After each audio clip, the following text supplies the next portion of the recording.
अरहत वाङ्मय में कहा गया है।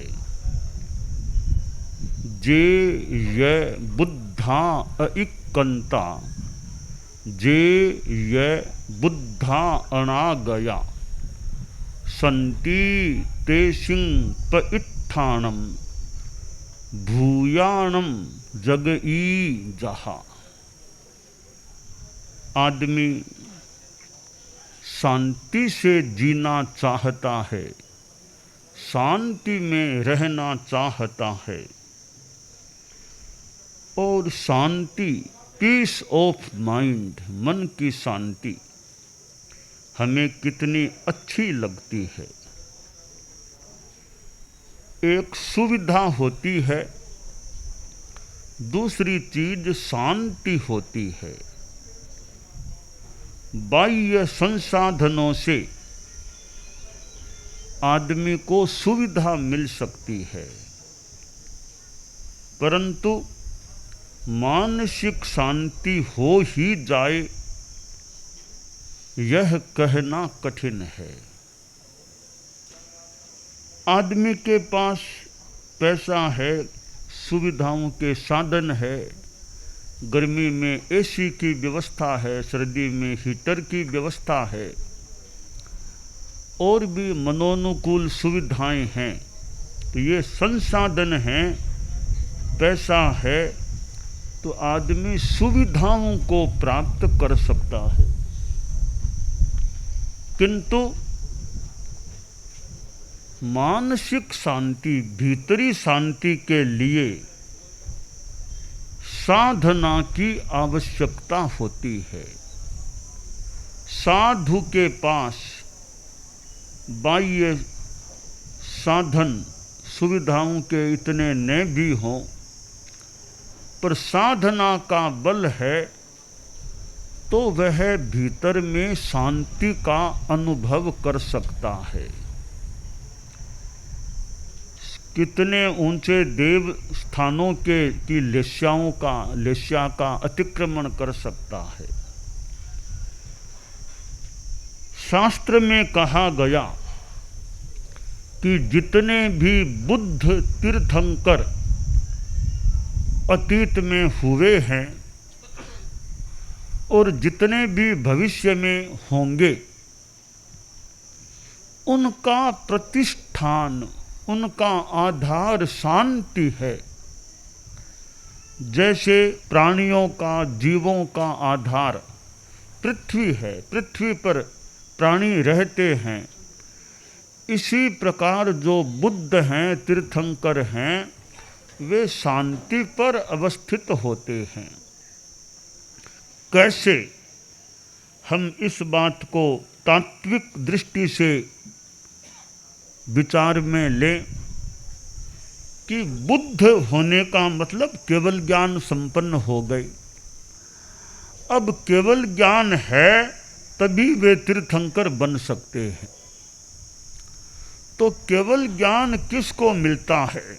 जो पूर्णतया शांति में चला जाए, यानी जिसका मोहनीय कर्म क्षीण हो जाए, नष्ट हो जाए, उसी व्यक्ति को केवल ज्ञान, केवल दर्शन प्राप्त हो सकते हैं। शांति में बाधक है तो मोहनीय कर्म है, और जिसने मोहनीय कर्म को नष्ट कर दिया, क्षीण कर दिया, उसे तो भीतर की पूर्ण शांति प्राप्त हो जाती है। तो केवल ज्ञान कब होता है? पहले मोहनीय कर्म का क्षय होता है, 12वां गुणस्थान आता है, उसके बाद ही 13वां गुणस्थान आता है, और केवल ज्ञान, केवल दर्शन, अंतराय का क्षय, ये स्थितियां प्राप्त होती हैं। तो बुद्धत्व का संबंध केवल ज्ञान, केवल दर्शन से है, और केवल ज्ञान, केवल दर्शन मोहनीय कर्म का क्षय होने पर ही होते हैं। इसलिए बुद्धों, तीर्थंकरों का आधार यह शांति होती है। मोहनीय कर्म का क्षय और शांति, इसको हम यहाँ एकार्थक मान लें तो शांति के आधार पर तीर्थंकर अवस्थित होते हैं। तीर्थंकरों की शांति तो परम शांति है। नमो जिनाणम जिय भयाणम, उन जिनों को नमस्कार है जिन्होंने भय को जीत लिया है। शांति की प्राप्ति में भय एक बाधा है। जो डरता है उसकी शांति भंग हो जाती है। तो शांति का विरोधी तत्व एक है डर, भय। जो भय को जीत लेता है, न बीमारी का भय है, न मौत का भय है, न अपमान का भय है, न भूत प्रेत का कोई भय है, कोई भय नहीं, न चोरी चकारी का कुछ भय है। तो ऐसा अभय जो व्यक्ति होता है वो शांति का एक बड़ा एक भाग, हिस्सा मानो प्राप्त कर लेता है।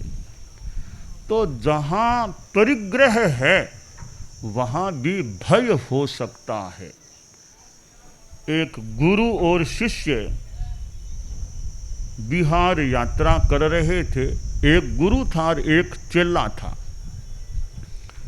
यों गुरु तो खैर बड़े ही थे, पर एक संदर्भ में चेला ज़्यादा जागरूक था नियमों के प्रति, साधना के प्रति। तो गुरुजी गांव-गांव जाते तो चेले से कई बार अक्सर पूछते रहते कि बेटा स्थान सब सुरक्षित है ना, सब सुरक्षित है ना, एकदम कोई खतरा तो नहीं है ना। चेला कहता यहाँ तो एकदम सुरक्षित अच्छा स्थान है, कोई ऐसी बात लगती नहीं। कई बार गुरु ने जगह जगह पूछ लिया कि स्थान बिल्कुल सेफ है ना, कोई सुरक्षा ठीक रहेगी ना सामान की और की।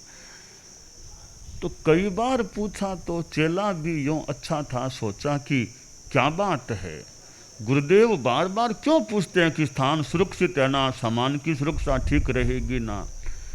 क्या ऐसी बात है कि गुरुदेव बार बार पूछते हैं, मैं निगह तो करूं।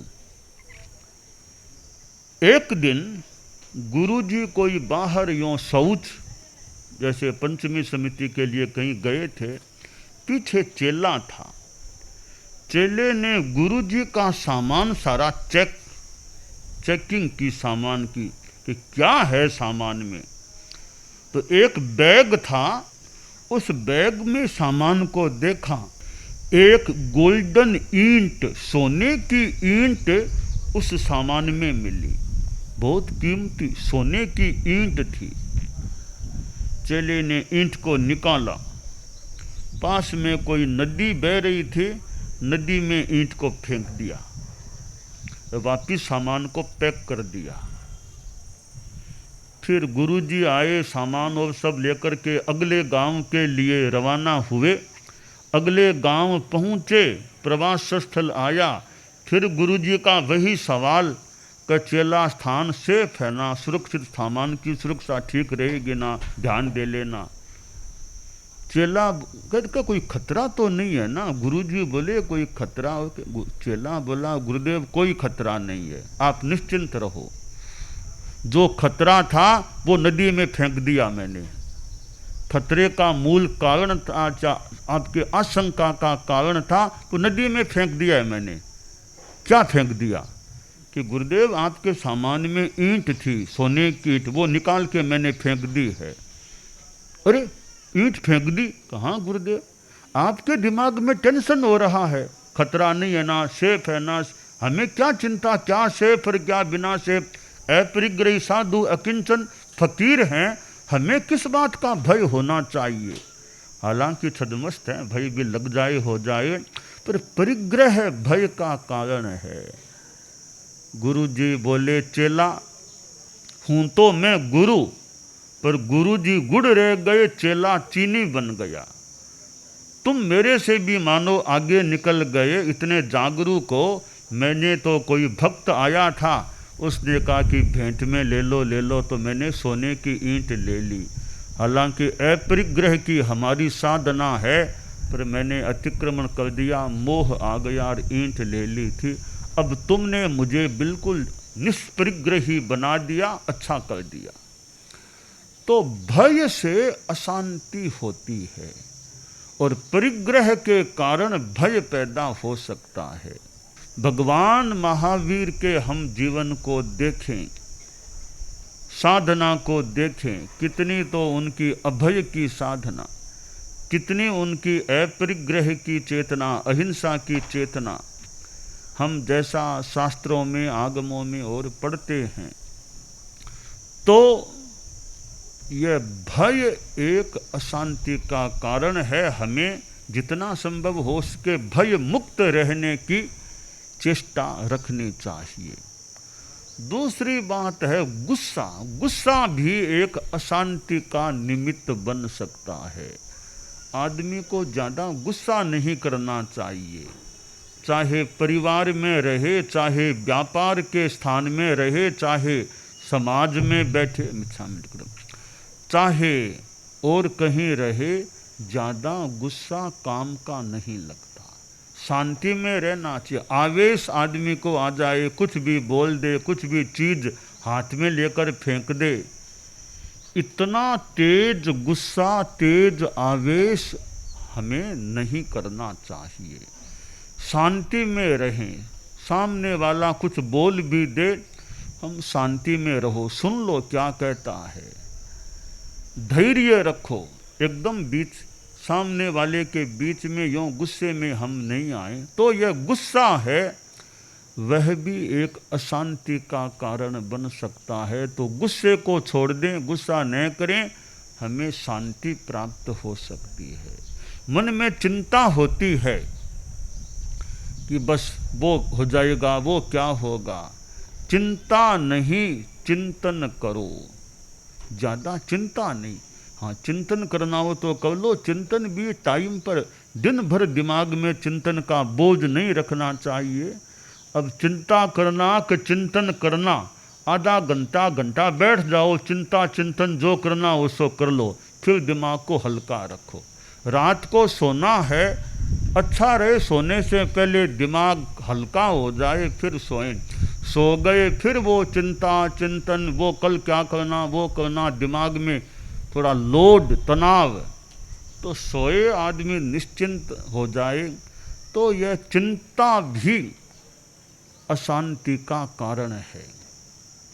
चिंता चिता समाप्रोक्ता को भेदश्चित चिंतयो या बिंदु मात्रस्य भेदतः चिता दहति निर्जीवम चिंता सजीव मप्यहो। कि चिता और चिंता, चिंता चिता के समान है। कि दोनों में क्या अंतर है? एक अनुस्वार का या आधा ने, इतना सा अंतर है। दोनों का काम जलाना है। चिता निर्जीव को जलाती है और चिंता सजीव को भी जला देती है।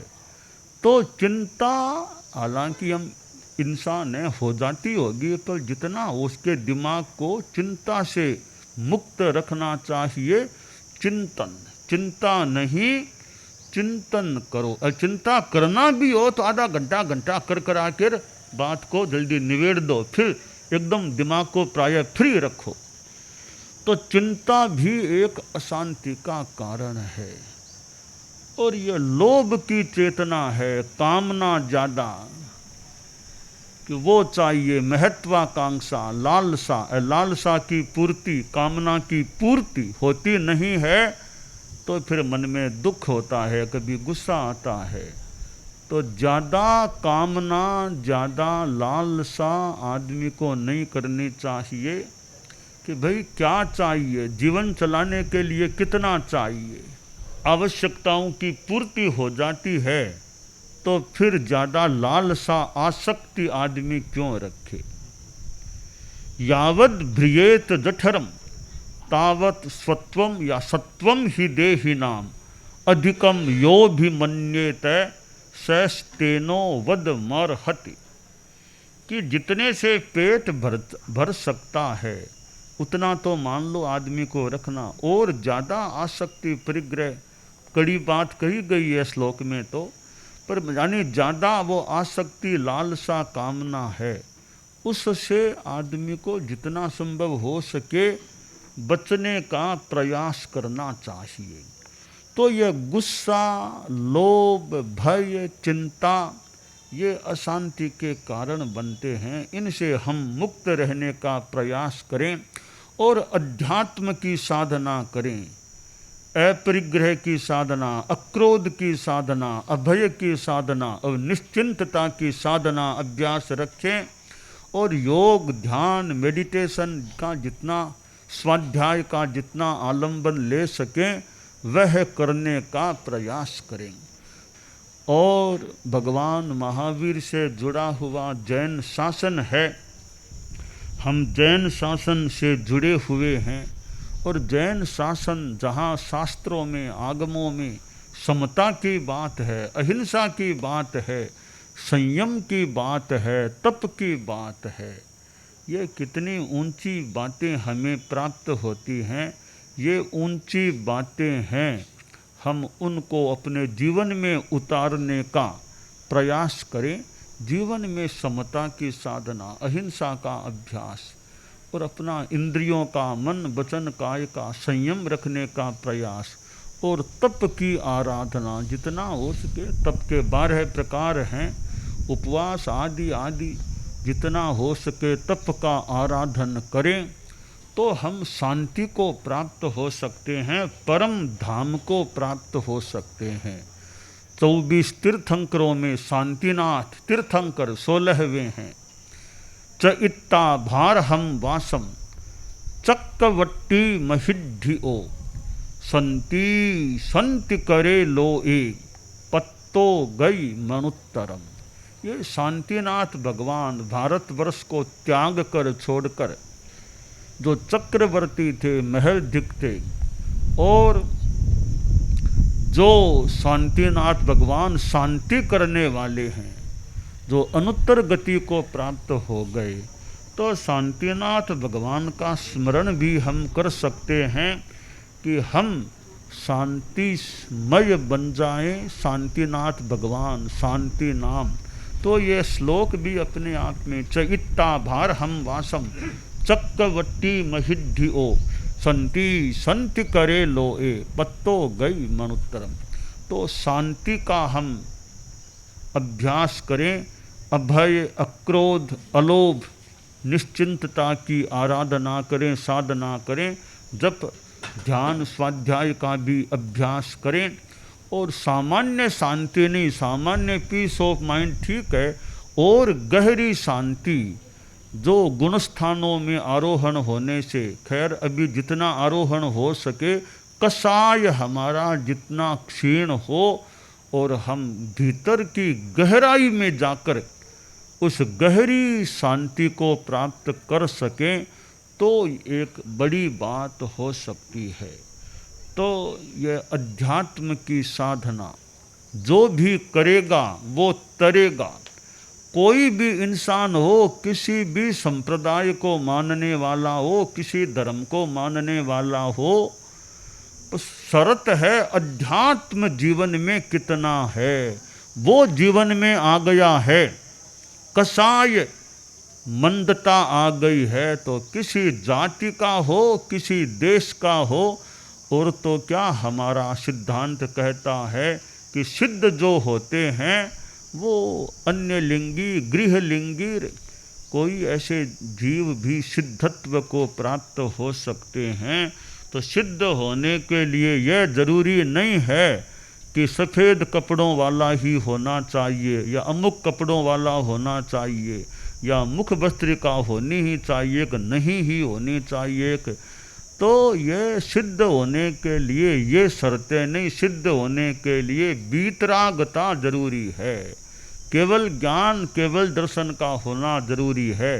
फिर चाहे किसी एरिया में हो, और किसी वेश में हो, और किसी देश में हो, कसाय मुक्ति हो गई है तो सिद्धत्व की प्राप्ति सुनिश्चित हो जाती है।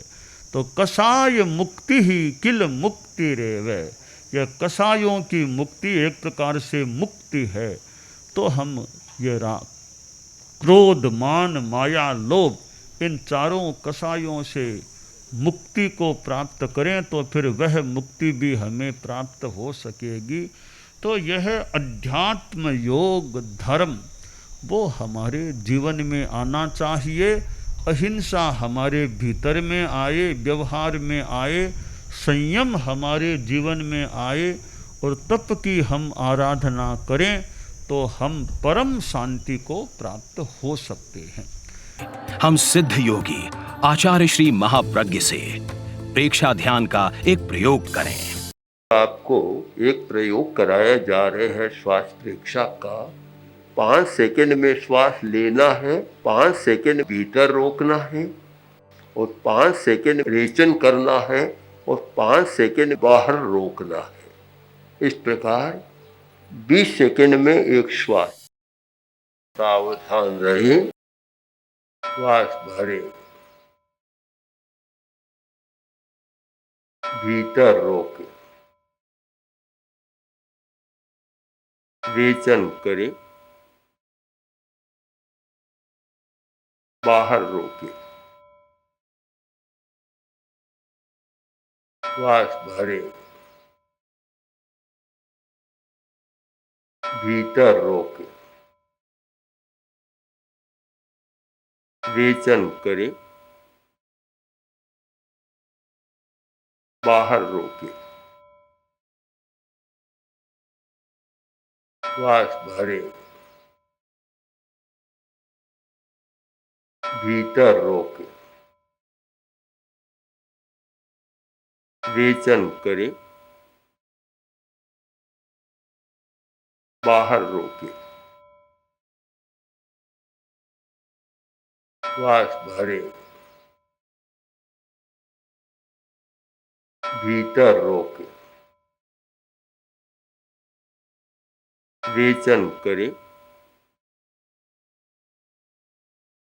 बाहर रोके,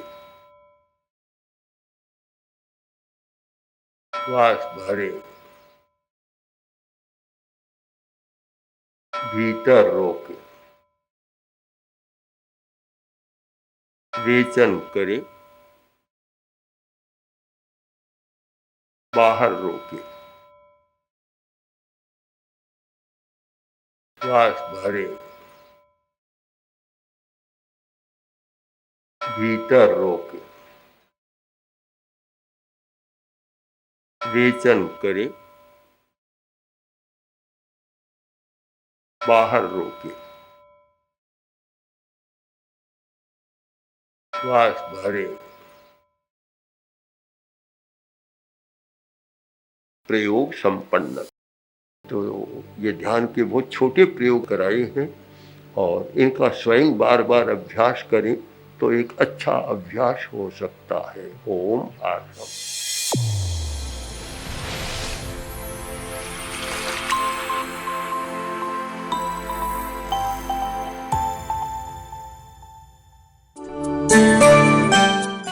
एकाग्रता, तन्मयता, अपने आप को मंगलमय अनुभव करते हुए नमो अरहंताणम, नमो सिद्धाणम, नमो आयरियाणम, नमो उवज्झायाणम, नमो लोए सब्बसाहूणम, एसो पंच नमोक्कारो सब्ब पावपणासनो, मंगलाणं च सब्बेसिं पढ़मं हवइ मंगलम। चत्तारि मंगलम, अरहंता मंगलम, सिद्धा मंगलम, साहू मंगलम, केवलिपन्नत्तो धम्मो मंगलम। चत्तारि लोगुत्तमा, अरहंता लोगुत्तमा, सिद्धा लोगुत्तमा, साहू लोगुत्तमा, केवलिपन्नत्तो धम्मो लोगुत्तमो। चत्तारि शरणं पवज्जामि, अरहन्ते शरणं पवज्जामि, सिद्धे शरणं पवज्जामि, साहू शरणं पवज्जामि, केवलिपन्नत्तं धम्मं शरणं पवज्जामि। धम्मो मंगलमुक्किट्ठं अहिंसा संजमो तवो देवावितं नमंसन्ति जस्य धम्मे सयामणो च इत्ता भारहं वासं चक्रवट्टी महिद्धियो सन्ति करेलोए पत्तो गईमणुत्तरम देवदानव गंधर्वा जख रक्षस किन्नरा बंभयारिं नमंसन्ति दुक्करं जे करन्ति तम् मंगलं भगवान् वीरो मंगलं गौतमो गणी मंगलं स्थूलभद्राद्यः जैनधर्मोऽस्तु मंगलम् मंगलं मतिमान् भिक्षुः मंगलं भारमल्लकः मंगलं रायचन्द्राद्या मंगलं तुलसी गुरुः महाप्रज्ञोऽस्तु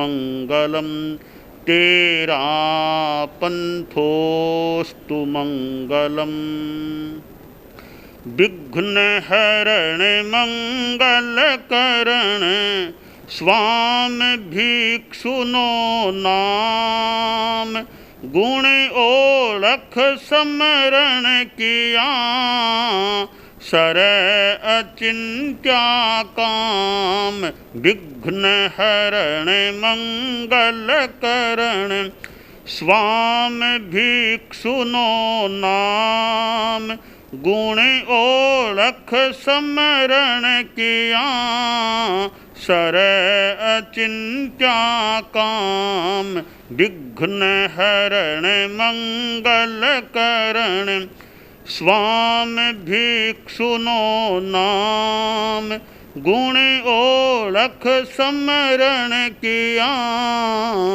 सर अचिंत्या काम सर अचिंत्या काम सर अचिंत्या काम। एक दिवसीय त्याग आज के लिए धारणानुसार त्याग है।